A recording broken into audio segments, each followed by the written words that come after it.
This is the X-Zone Broadcast Network, broadcasting worldwide on broadcast affiliates and satellite program providers, including CNN Broadcast Network, Sirius Satellite Network, Star Media, Good News Radio Network, Angel Broadcast Network, Wiki Broadcast Network, and WPBN TV. For more information on the X-Zone Broadcast Network, visit us at www.xzbn.net.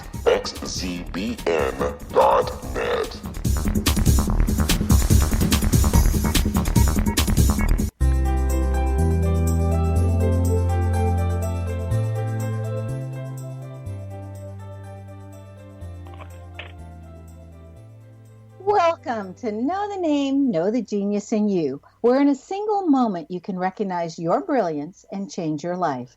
This is a transformational hour that covers an array of topics that demonstrate how individuals use their native talents, as shown in their name, to look at the ordinary in extraordinary ways. Albert Einstein once said that everybody's a genius. Why would one of the smartest people on the planet declare that everyone is a genius unless he knew that to be true? I'm your host, Sharon Lynn Wyeth, creator of Namology Science and author of Know the Name, Know the Person. And in each weekly show, you'll hear fascinating ways other people discovered the genius in them and what they were able to accomplish. At the end of each show, you'll hear clues on how you can recognize your own innate genius. All over the world, people have many, many diverse interests. And in that vein, people have asked about different occupations and areas of life that have highly interested them. People want to know how highly successful people have managed to achieve their genius mindset by utilizing the gifts that are seen in their name, utilizing namology science. So how does someone express their creative talents, and how does someone share those gifts with others in such a way that everyone benefits? Our expert tonight is Amanda Taylor, who has developed her genius in the area of family law. Amanda Taylor graduated with honors and her Bachelor of Science degree from the University of Utah with a major in behavior science. She returned to her alma mater later, where she had earned her Juris Doctorate degree. She has been an assistant attorney general in Arizona, legal defender for the state of Arizona in Yuma, a city prosecutor, and sole practitioner. Amanda's practice focuses on family law, Chapter 7 bankruptcy, and some criminal defense cases. Amanda wasn't always a lawyer, as she earned her living as a massage therapist and a secretary, administrative assistant, besides working with government and business to give teenagers a chance to pick up some job skills. She's also lived overseas in Chile and Australia. Amanda Taylor's name indicates that she is a workaholic and takes that work to an extreme even more than most workaholics. She has a dichotomy in her name, as it indicates both that she's a workaholic and that she doesn't want to do any more work than she has to. However, there's always a mitigating letter in between the two letters which indicate this dichotomy, that she takes what she believes to the extreme. Thus, her work is taken to the extreme. This, coupled with a few other outstanding traits in her name, makes her a remarkable lawyer who specializes in family law. Her name also indicates artistic ability, and that she wishes to make the world a better place. Welcome to Know the Name, Know the Genius in You radio show, Amanda. Thank you, Sharon. You know, you did various different careers prior to becoming a lawyer. So what happened to you that you said, okay, I'm not going to do this anymore, but now I'm going to become a lawyer? Back in the 80s, when I was in my 30s, I was in a very serious car accident, one of those kind of do you want to die types, and I found that I had sustained a traumatic brain insult. And so over the course of trying to get the matter litigated and concluded, I had 3 very, very bad lawyers. They did nothing for my case, and finally, and the last one was even somewhat inappropriate. And after 4 years, I finally managed to get my case concluded. And when I saw how much money they took for doing nothing, I thought, I can do this bad of a job and still manage to make a living. Wow. And so you have so much. You know, you're qualified for a bachelor's degree in speech pathology. However, your college didn't want you to receive that degree as you had a brain injury. So what happened there? Was that even legal? We've got about 30 seconds for that answer. No, and actually it violated the Americans with Disability Act, but I took it as the universe shutting a door for a reason. I had all the undergraduate hours for a bachelor's and was going for the master's program, and I literally was told, we don't want someone with brain injury to have a master's in speech pathology. And I said, that's fine, I'll just go be a lawyer. And I did. Wow. Well, we need to take a break. Stay tuned to Know the Name, Know the Genius in You, which can also be heard on knowthename.com. After the break, we'll find out what Amanda suggests a person consider if a divorce is happening to you or any of your friends. Please stay tuned to this amazing lawyer. Amazingly, you have a gift for the law, Amanda. Was it difficult to get into law school with your brain injury? No, actually, I still did well. I had an extremely good, solid undergraduate work, and I applied to 9 schools, and I got accepted into 5. So for me, it was easy getting into law school. And we always hear that that's so hard and there's so much competition, and yet you were very successful in so many ways. It's amazing that the other school didn't want you to have that speech pathology degree. And has your degree, also your undergraduate degree, helped you in behavior science? Yes, it has. Because of behavioral science, I've learned about linguistics. With the speech pathology, I learned about people having cognitive deficits, and I've learned about the statistics about when people are incarcerated and the high rate of recidivism. And okay, what that hold that. We need to take a break. Stay tuned to Know the Name, Know the Genius in You, which can also be heard on knowthename.com. And after the break, we'll find out what Amanda suggests a person consider if a divorce is happening to you or your friends.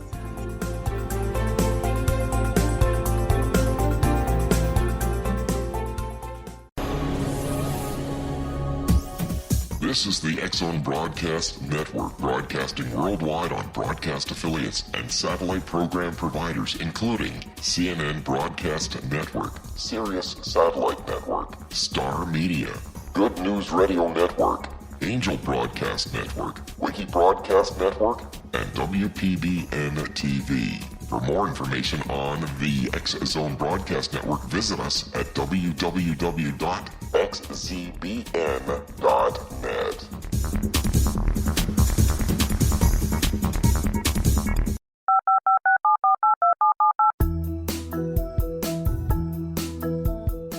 Did you know that when you're on the road with limited data or Wi-Fi, you can still listen to the X-Zone Radio Show with Rob McConnell, The Science of Magic with Gwilda Wiyaka, X-1, Dimension X, Space Patrol, and every minute of the X-Zone Broadcast Network by calling 213-401-0080, courtesy of Audio Now.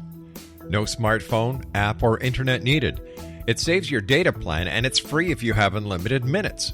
Call 213-401-0080 to listen on any phone, anytime, anywhere. Remember 213-401-0080 for the best of the paranormal, parapsychology, and sci-fi radio programming anywhere, 24/7, 365.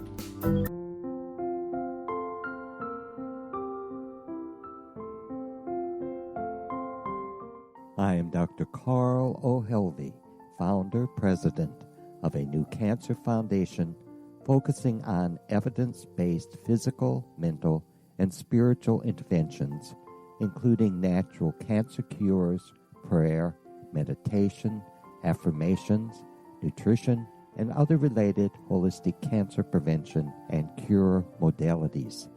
These are used in cancer education, research, and financing care. I ask for your help to continue this important work by donating at www.holisticcancerfoundation.com.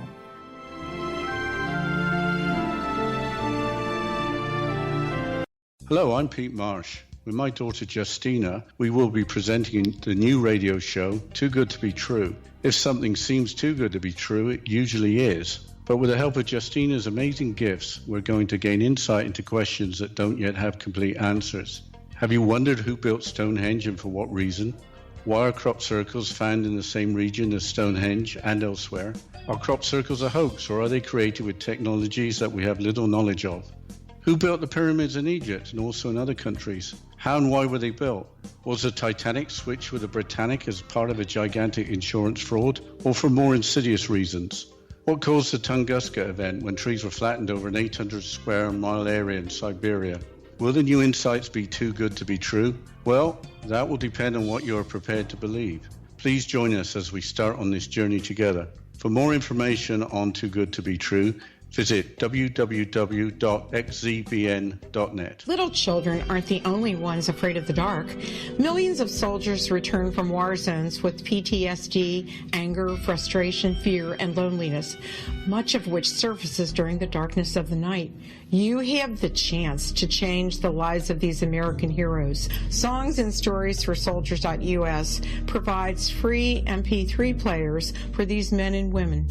With a list of 3 million songs in 16 different styles, 100,000 audiobooks, and 30,000 old-time radio programs, every veteran can find something to soothe and comfort them at no cost. All our players contain an 8-hour audio program designed to help veterans fall asleep. With 1,500 plus vets now participating, it's our goal to deliver 10,000 audio players this year. Go to our website at songsandstoriesforsoldiers.us. Help us help a veteran make it through the night.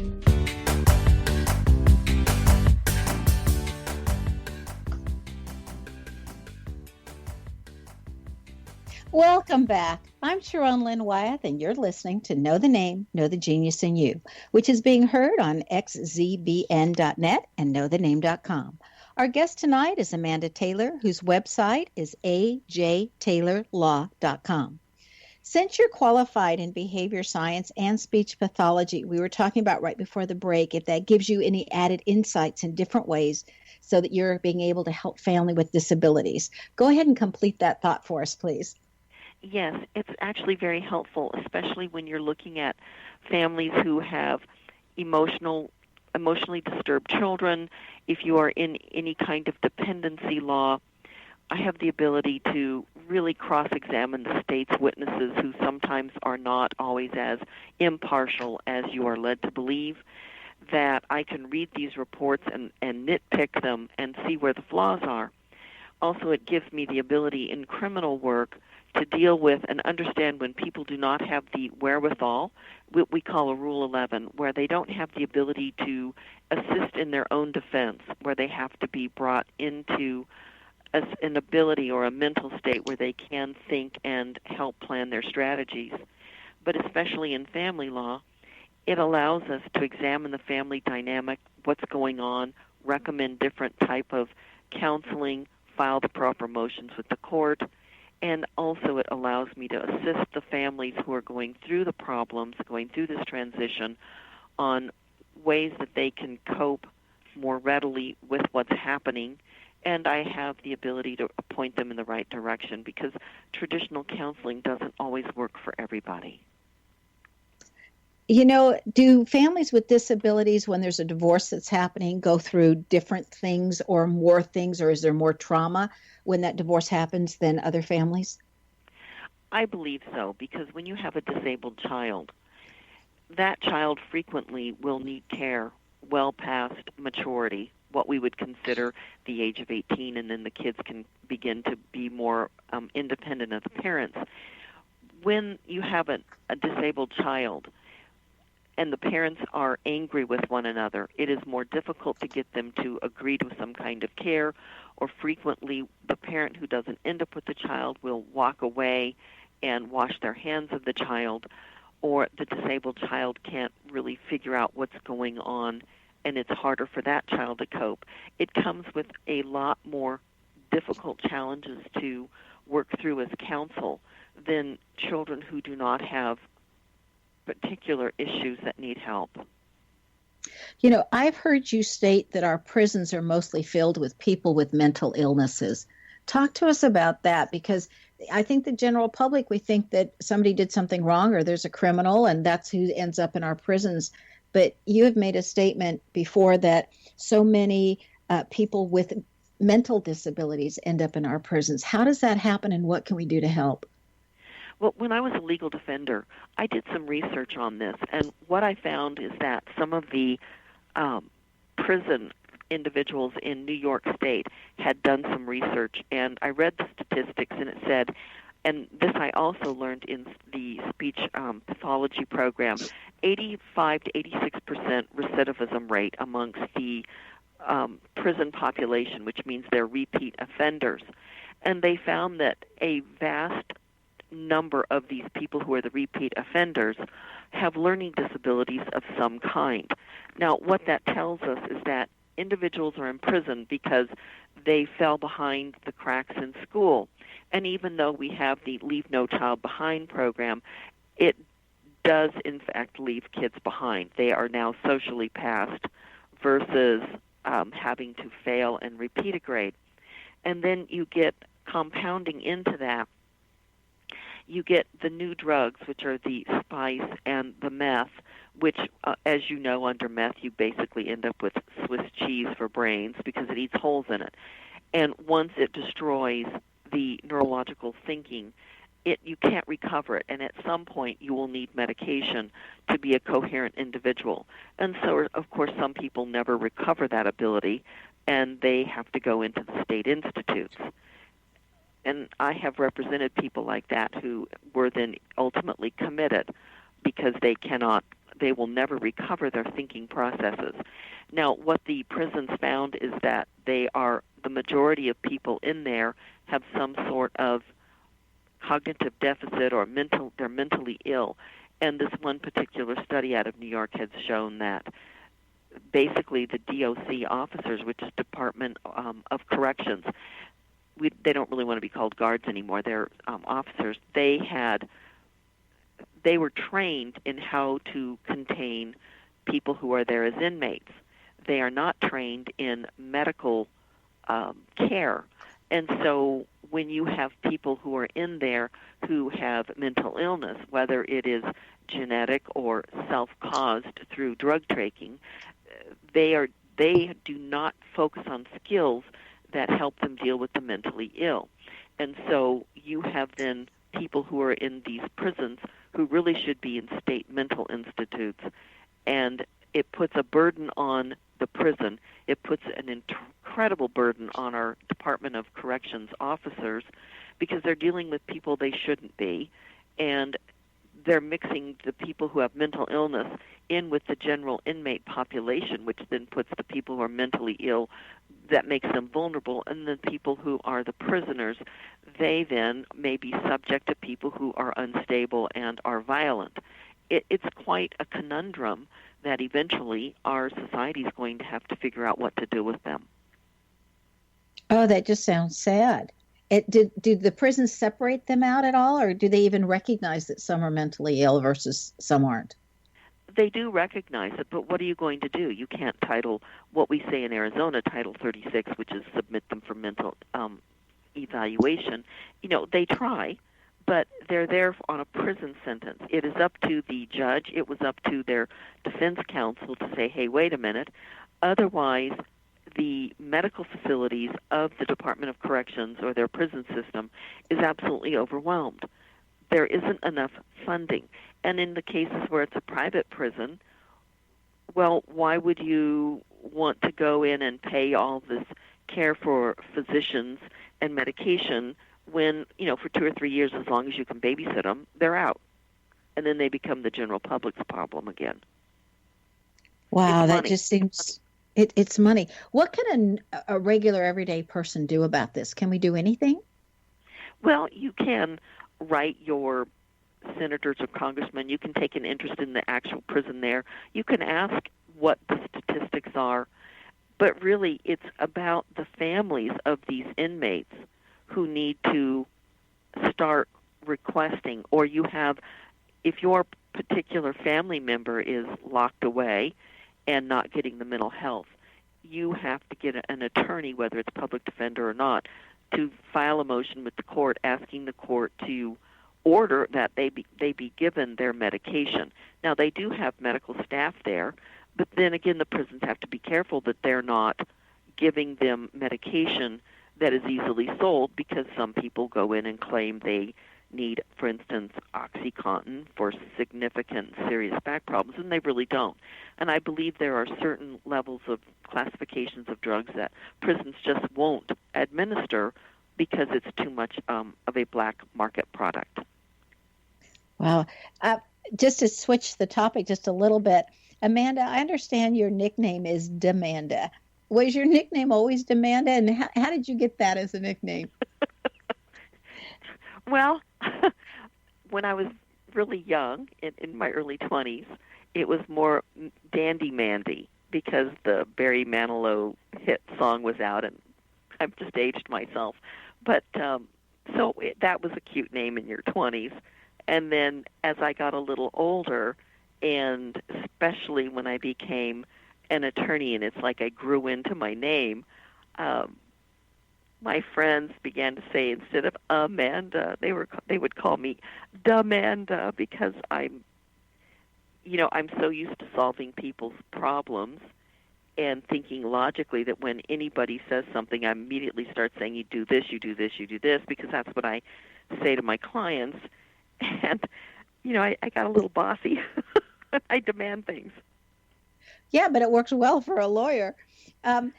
Talking about that, you had that brain injury that you had to get over, and you still deal with at different times on different levels.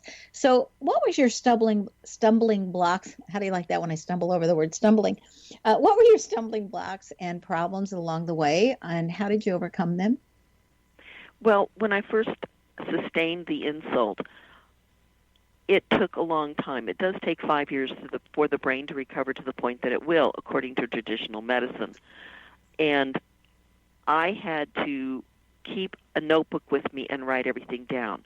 When I first started practicing law, I had to go to one of the judges and say, as a legal defender, I cannot sit in the courtroom where all the noise is, because I can't filter out background noise. And I had to ask for a room for me to meet with my client, because I couldn't get it done.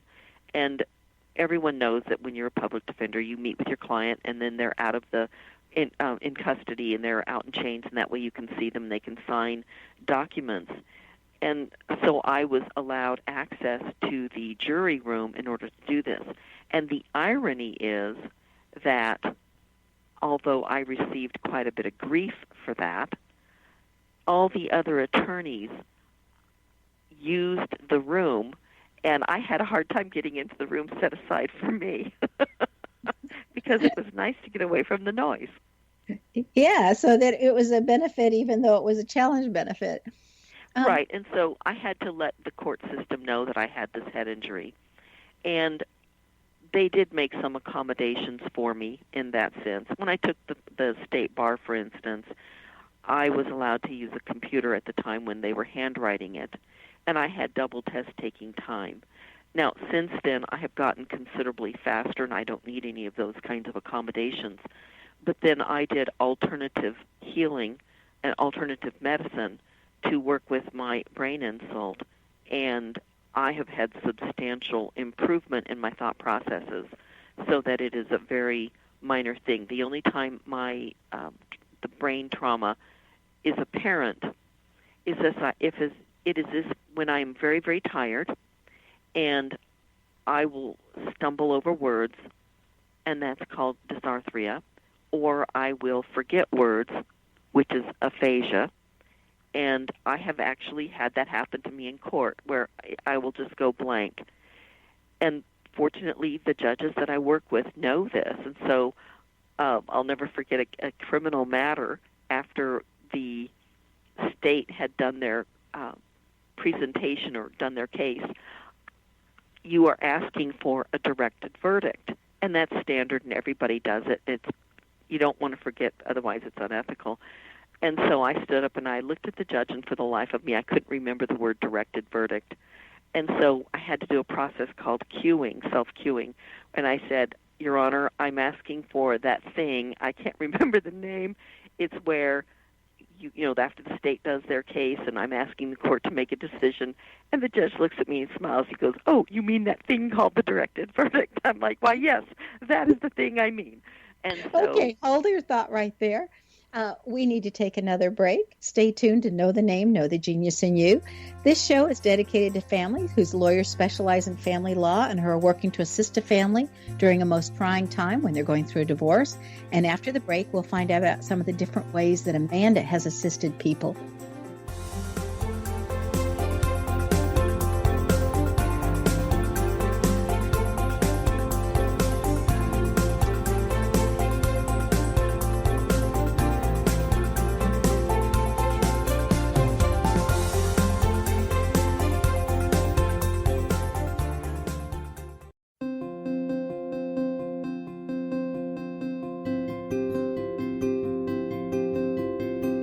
Dreams are our personal gateways into infinite wisdom. Don't miss shamanic counselor and indigenously trained dream decoder Sandra Corcoran's inspiring book, Shamanic Awakening Between the Dark and the Daylight.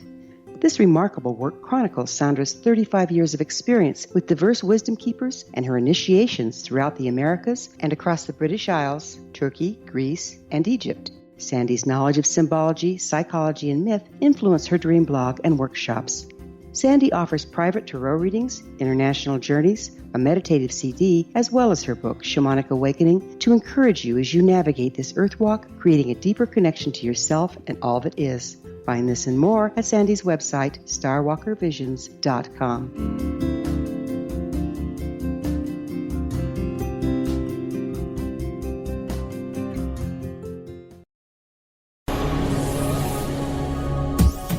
This is the X-Zone Broadcast Network, broadcasting worldwide on broadcast affiliates and satellite program providers, including CNN Broadcast Network, Sirius Satellite Network, Star Media, Good News Radio Network, Angel Broadcast Network, Wiki Broadcast Network, and WPBN TV. For more information on the X-Zone Broadcast Network, visit us at www.xzbn.net.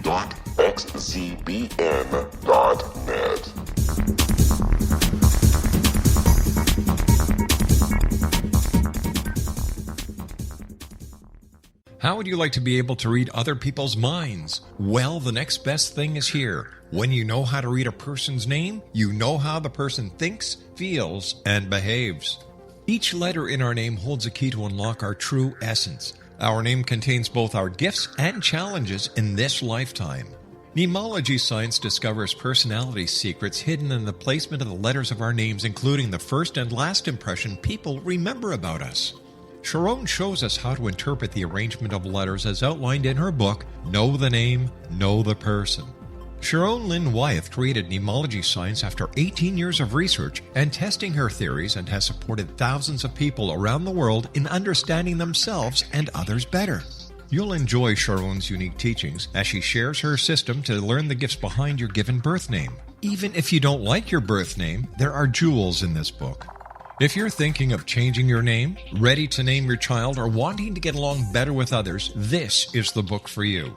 If you'd like to improve your relationships and change your life for the better, get the book today, Know the Name, Know the Person, or visit www.knowthename.com. That's www.knowthename.com.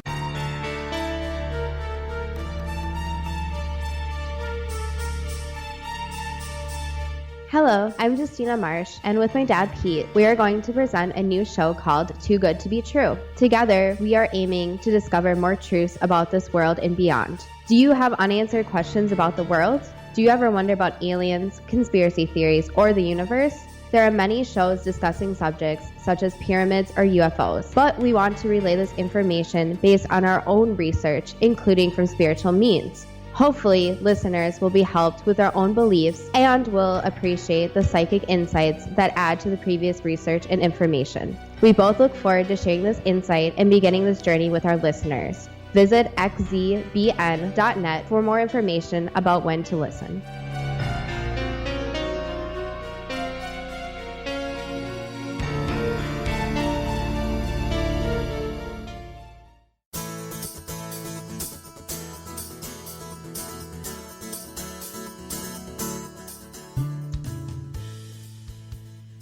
Welcome back. I'm Sharon Lynn Wyeth, and you're listening to Know the Name, Know the Genius in You.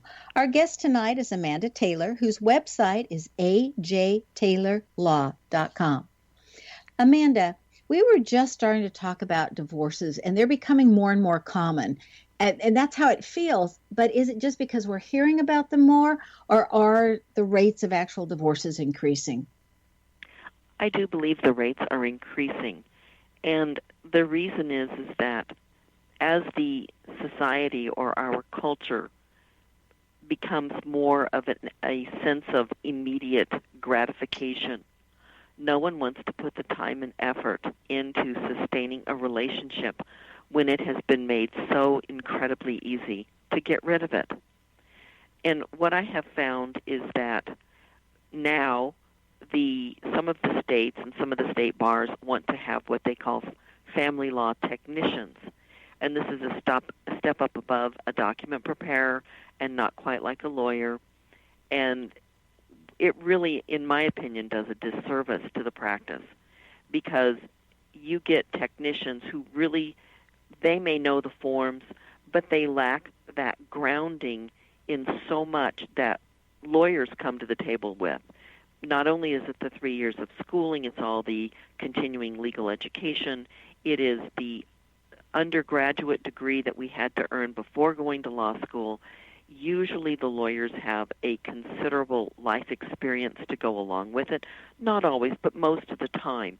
So that when you're talking to an attorney, you get, for instance, if you come to my office, I will tell you not only the right paperwork to be done, but I can tell you about problems that your child may be having in school, the counselors, the psychologists, the neuropsychologists, how to deal with the autistic children, which that one's just going off the charts for all the children that are becoming autistic. And then you've got just the document preparers, which they are not allowed to give you legal advice. All they can do is slap a form together. So then you've got the next step, which are these technicians.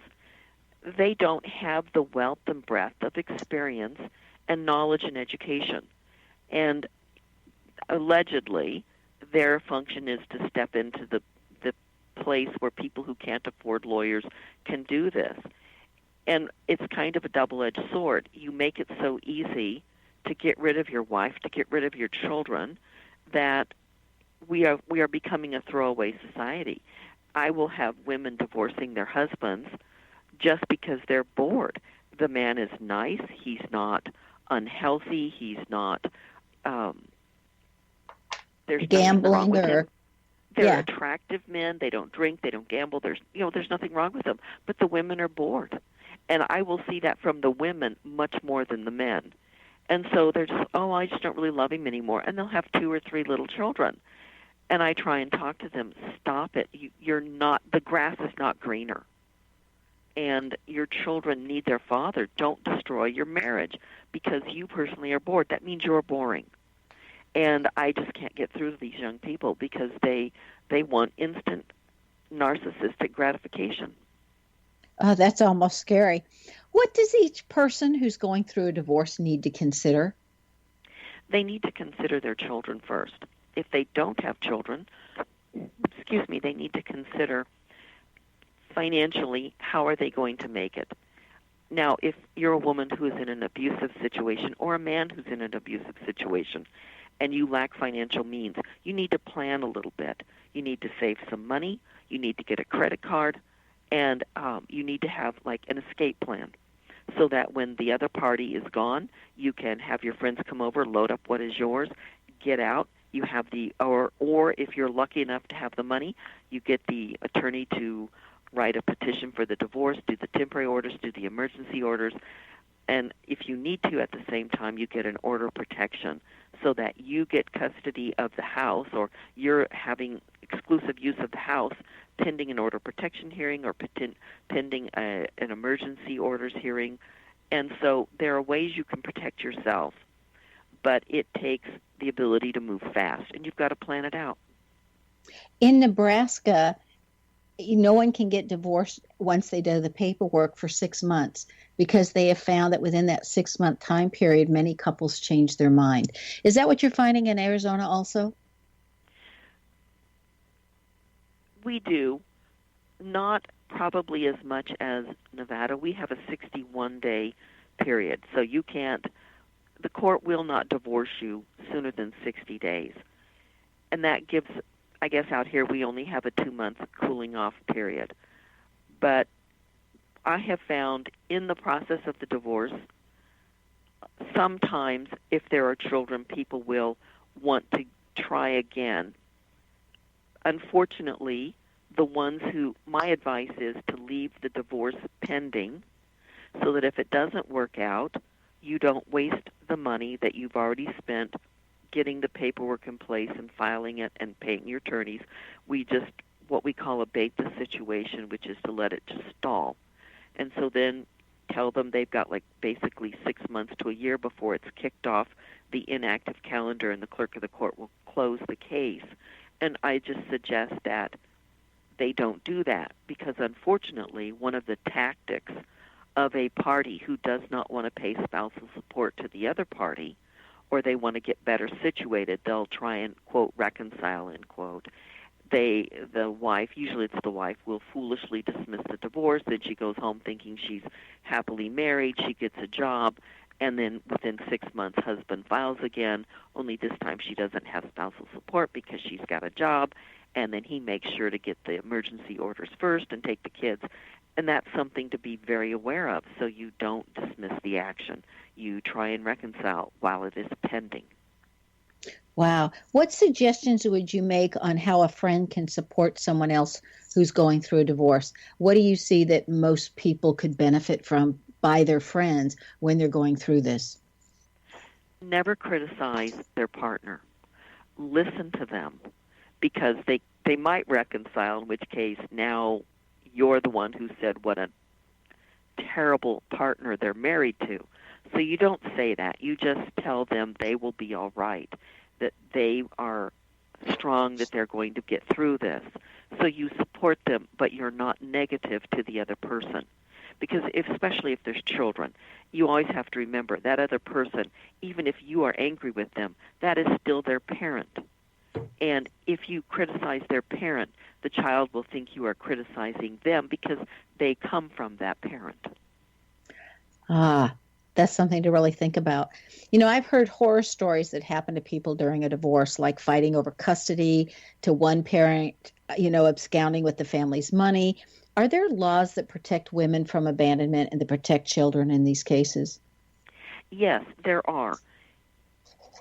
The sets of law for abandonment, we don't really use that theory anymore, the theory of abandonment. But literally on the books in Arizona, it is a Class 1 misdemeanor to impoverish your partner and leave them destitute, where they have no shelter and they're not able to eat. Now, I haven't really seen that one enforced, but it is on the books, and that is something that to be aware of and to know. You can also, I take that back. I've seen it enforced by law enforcement one time where one of my clients was told that if he didn't give his wife some money, they would arrest him, and they cited to that statute. So I correct myself on that.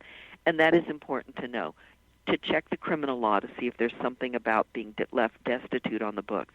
The other thing you can do is you can file your petition and then ask for temporary orders. In Arizona, the law says that we have to hold a temporary orders hearing within 30 days.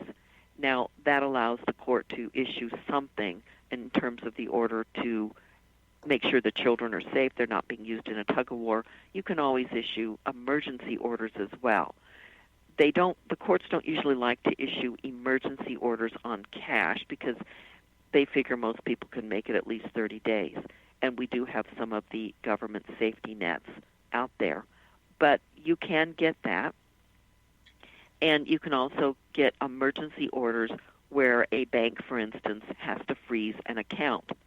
So if you think your partner is going to take all, $10,000 out of your account and leave you without a penny to your name, you go and take your money to the lawyer or you credit card and you ask the lawyer to get you an emergency order which will freeze that money. And it can be done. That would be a temporary restraining order against that account. So it is possible, and the laws are there. You just need to be able to move quickly. What would happen if somebody absconded with the money and then announced the divorce so the damage was already done? Can you protect against that too? Is there some kind of retribution? Well, what you can do is you can ask the court, you can ask for an expedited hearing. By that time, it's not really, it could be considered irreparable harm. When you're dealing with an emergency situation, the standard is irreparable harm. Are they going to liquidate the assets so there's nothing left for you? Is the child in such danger that he could or she could be irreparably harmed? Then you have the next standard, which is expedited hearing, where it doesn't meet the emergency situation, but it is important, so you need something to be heard, usually within 10 days. The emergency one is done where you can walk it in ex parte without the other person knowing about it, and have your court look, or the judge will look at it, issue the order, and then you serve the order already granted on the other person. That's the irreparable harm, and then the court will set it within 10 days to determine whether or not there really is irreparable harm, and both parties can argue it. Otherwise, it's an expedited hearing, hopefully within 10 days, but it's not the emergency where the judge sees it without both people arguing it. Now, with money, you can do that. So let's say your husband takes all the money out of the account. You're left with like $100, and he's got $10,000. What are you going to do? Well, most courts now have pro per documents that you can file, and so all you need to do is just do good enough to get in front of the judge and ask for a temporary orders hearing, and then you ask that the other person be required to give back the money or to give you half, and then you ask the court to award you so much money for an attorney to represent you. And I have filed motions and done a notice of limited appearance to argue for the award of attorney fees in a case where the other person may have all the money and power and then wife has nothing. So how do you keep from becoming negative or feeling hopeless with all of the family problems that you're dealing with on a daily basis? And we just have about 45 seconds for you to answer that. But I don't know how you wouldn't fall into negativity with all that you're seeing. How do you manage to stay positive? I get lots of massages. I do aromatherapy. I use vibrational medicine of the Bach flower and California flower essences systems. And I have girlfriends who are lawyers, and we laugh about the problems. We don't give names, but we'll talk about situations. And we just have a good time making fun of ourselves about a certain case if we get too involved in it. But primarily it is meditation. Okay. We need to take our last break. Stay tuned to Know the Name, Know the Genius in You on xzbn.net and knowthename.com. After the break, we'll find out what Amanda Taylor has in her name that has assisted her that you may have in your name as well.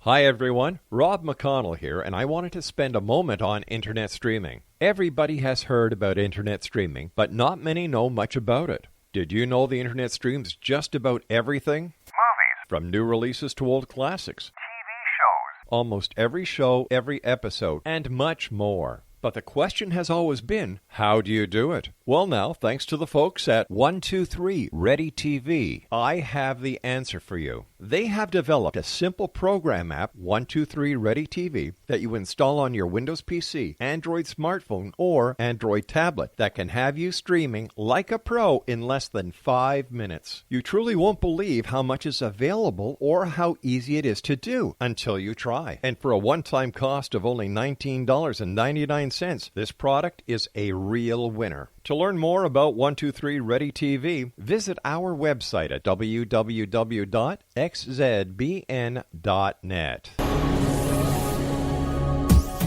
This is the X-Zone Broadcast Network, broadcasting worldwide on broadcast affiliates and satellite program providers, including CNN Broadcast Network, Sirius Satellite Network, Star Media, Good News Radio Network, Angel Broadcast Network, Wiki Broadcast Network, and WPBN TV. For more information on the X-Zone Broadcast Network, visit us at www.xzbn.net.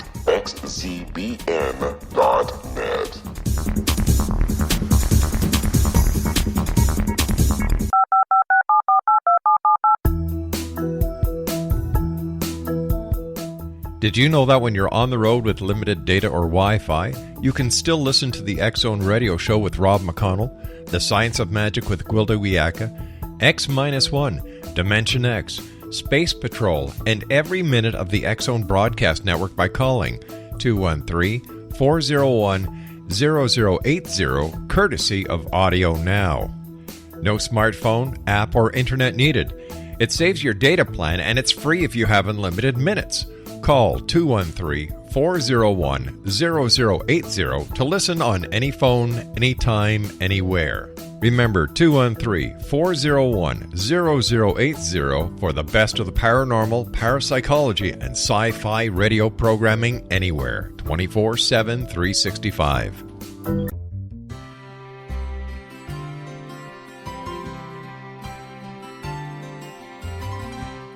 True healing must address 4 levels: physical, emotional, mental, and spiritual, for us to live joyful and productive lives. We tend to treat 3 of the 4, leaving the spiritual languishing.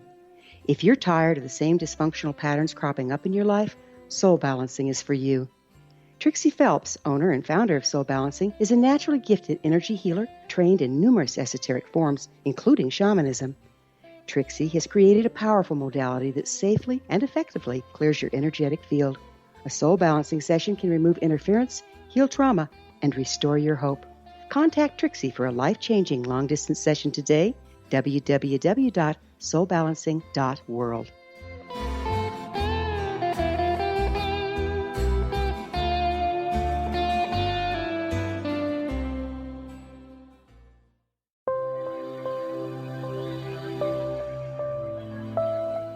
There's a legend shared by many indigenous cultures of a time when the nations were cast to the 4 corners of the world.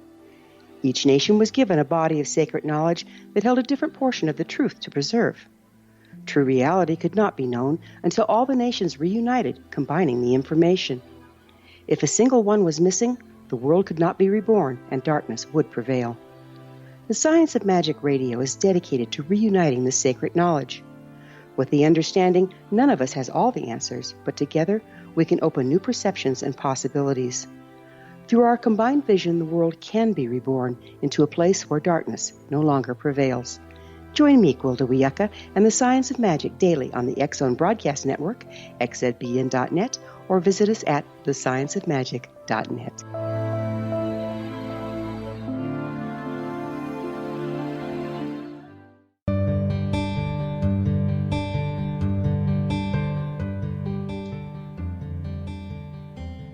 Welcome back. I'm Sharon Lynn Wyeth, and you're listening to Know the Name, Know the Genius in You.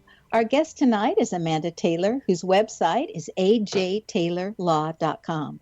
She has taken her compassion and intellectual acuity to a level where she's able to help families during very difficult times. Amanda, we've been talking about divorce and what you can do.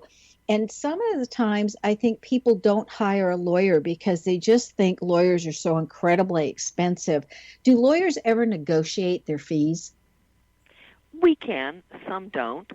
Some do. But more and more, usually I have found that if you are on a very limited budget, if you go to the lawyer and you say, look, all I have, for instance, is $3,000. What that lawyer can do, let's say for $3,000, is they can file the initial paperwork and they can work with you and go through the temporary orders hearing. Usually, after a temporary orders hearing, you will have your spousal support established, you'll have your child support, you'll have a parenting plan, and most of the people can handle the rest. It's that initial stuff and being in front of the judge. You gave a speech to the Border Patrol when they were celebrating Women's Day, and you said some things in your speech that have not been said previously. What was your key message to them, and what did you say that was new? What I have found is that although there is right now a lot of feminist movement going on in the country, that some of it is being perceived positive, some is being perceived as not as positive as these second waivers are. But when we had the meeting, what I said to this wonderful audience of primarily men that were there to celebrate the women in their group who had been successful and promoted is that had it not been for the men in this country who wrote the laws, who listened to their wives, their daughters, their families, their mother, those laws wouldn't have been changed. Women wouldn't have had the vote. Women wouldn't have had these rights because the men listened to them. We did.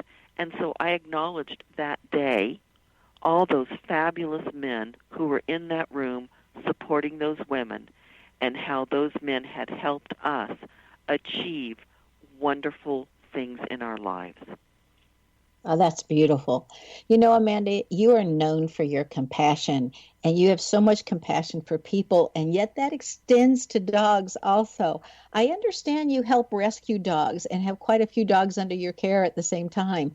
How many dogs do you own, and how did you get into rescuing so many other dogs that your house is always full of so many dogs? Well, I have done foster work, and when I lived in a better when I lived in an area that didn't have the restrictions of a city, I had as many as 23 dogs in my home, and I had it sectioned off to doggy doors and different places, and everything was air-conditioned and doggy beds, and that's when they had come across a hoarder's house, and so I had taken in 23 of the little ones. So I have great compassion towards the four-leggeds that cannot speak for themselves. It would be like starving a 2 or 3-year-old and beating that 2 or 3-year-old and lighting that 2 or 3-year-old on fire, because that's what you have with a dog, is you've got that kind of ability. And what people forget is they keep saying, well, the dog can't think. Well, they can actually, but I'm not going to argue that. But the point is they can feel. Absolutely, they can feel. And so to me, that is where I put my money. I put my donations to the People for the Ethical Treatment of Animals, the Humane Societies, ASPCA, some of the other independent groups who need assistance, and those are the charities I support. You know, you became a lawyer who specialized in family issues, and seeing what was happening in the courtroom and with so many different families, did that have an influence and change your own relationships or how you treated your relationships? Yeah, I decided I'd never get married again. I would say that I've looked at all of this, and what it has really brought home for me, all kidding aside, is that you look at your partner, and you need to decide what kind of individual you're going to be. Is this someone where you want a shallow relationship that is easy, and when a little bit of an ill wind blows your way, you dump them and get someone else? Or are you in it for the long haul, for better or worse? And I have decided, I haven't met anybody yet, but I have decided I'm the kind of person that sticks. And I want someone who would be willing to work through anything. But more importantly, I would want someone who is fun. And I've learned that life is short, but marriage is not easy, and especially if you have children. And it takes hard work, but the payoffs are tremendous if you can do it. On a lighter note, you've lived in Chile and Australia. What did you enjoy most about each place? In Chile, I enjoyed the food in the southern region around Punta Arenas, where they have something called a loco. It's kind of like it's like a mollusk of some kind That was absolutely melt in your mouth wonderful food. The water there had so much fresh water going into the ocean that the water in southern Chile was much better tasting than the so-called water that we drank in northern Chile, which was absolutely appalling. It was beautiful. It looked like a little Switzerland. It was a fascinating place, and the water in the mountains were just gorgeous. Then the thing about Australia, which I really did genuinely love, I fell in love with the koalas. And the thing that really amazed me is I thought they would be soft and silky like bunny fur, but they're not. They're more like sheep wool. And I never would have thought that. Did you know that the eucalyptus leaves is like a drug for them, and that's why they sleep so much? Because it's literally like a narcotic that puts them to sleep, those koalas. Yes, and they're so cute. They're so cute. I know they have problems with some of the dogs that attack them because they move very slowly, and Australia certainly has their issues. But the people as a country seem very environmentally aware and wanting to save and protect their wildlife, which is nice. So coming back more to a more serious topic again, if from all that you've seen from all the years that you've been doing this and from various viewpoints, if you could change one thing about people's understanding or how they look at the world, what would that be? I think one of the things is that, that's really a hard question. I think the most important thing is to realize that we are all spiritual beings, that all life matters, that one of the nicest things that we're seeing in the law is that the law is beginning to recognize that animals are not just a piece of property. In fact, Alaska just placed laws on the books that say that the family pet is a member of the family and not property. And that is a tremendous leap forward in understanding that life matters. Animals have consciousness, that you can't destroy life, large sections of life, without having a consequence to that. And I'm glad to see people are waking up to that, because that's why we're saving some of the species that are leaving our planet. Well, and I think children's lives incredibly matter also. I know your heart's with so many dogs, but I think being in the classroom and being a school administrator for so many years and seeing how we treat our children, I think that's really crucial that we give a lot of time and energy to our children. Is there any last statement that you're going to make really fast, like one sentence you'd like everybody to hear before we end the interview? Truly love one another and forgive, because without that, we are lost as a society. Be prepared and surprised and very pleased if you get the opportunity to experience Amanda Taylor's work. Again, her website is www.ajtaylorlaw.com.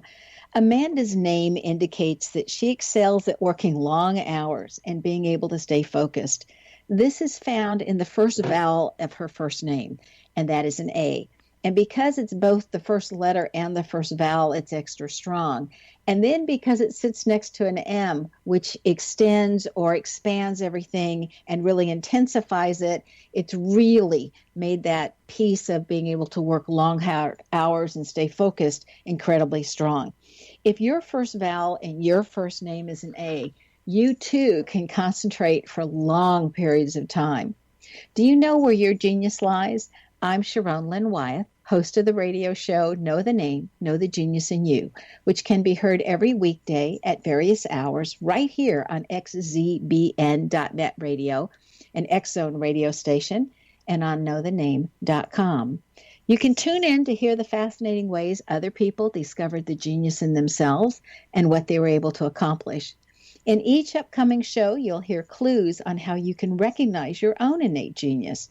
For all the days and times of Know the Name, Know the Genius in You, please go to xzbn.net and check out our broadcast schedule. If you wish to know how to read a person's name or more about your own name and how you can discover your innate genius, Go to the website, knowthename.com, and give yourself a gift of a session to find out what your name says about you and how knowing what your name says and what it means can help you to live to your best and highest. You can schedule an appointment with me, your host, by calling 210-355-6115. This is Sharon Lynn Wyeth signing off.